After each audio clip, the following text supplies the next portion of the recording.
پڑھیے اللہ کا قرآن. نبیوں پر بھی سختیاں آئیں، نبیوں پر بھی تکلیفیں آئیں، نبیوں پر بھی مصیبتیں آئیں، نبیوں پر بھی مشکل گھڑیاں آئیں. انہوں نے کس کو پکارا؟ ایک اکیلے اللہ کو پکارا.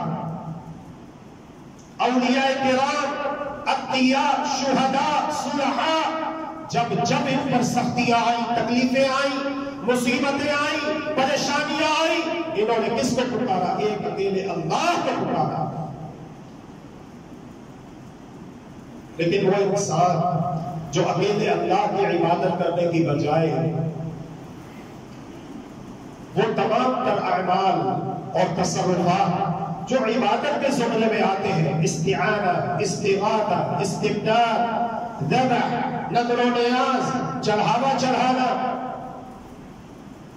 مدد مانگنا، ما فوق الاسباب میں دھوکہ دیا جاتا ہے. اللہ کی قسم دھوکہ دیا جاتا ہے کہ جی پھر ڈاکٹر کے پاس کیوں جاتے ہو، کوئی پریشانی آ جائے تو پھر ایک دوسرے سے تعاون کیوں لیتے ہو. دھوکہ دیا جاتا ہے، وضاحت نہیں کی جاتی.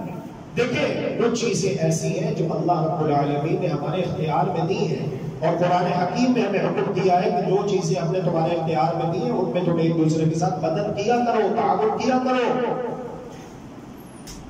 لیکن جو چیزیں اللہ تبارک و تعالی نے صرف اور صرف اپنے اختیار میں رکھی ہیں، جیسا کہ زمین سے غلہ اناج گندم کھیتی اگانا، آسمان سے بارش برسانا، اولاد دینا، علی ھذا القیاس، ان چیزوں میں مدد مانگیں گے تو صرف اللہ رب العالمین سے مدد مانگیں گے.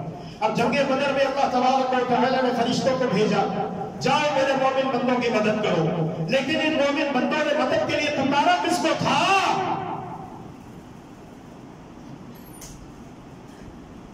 کیا ہم اللہ رب العالمین کے سوا فرشتوں کو پکارنا شروع کر دیں، یا جبریل مدد، یا میکائیل مدد، استغفر اللہ و اتوب الیہ؟ نہیں.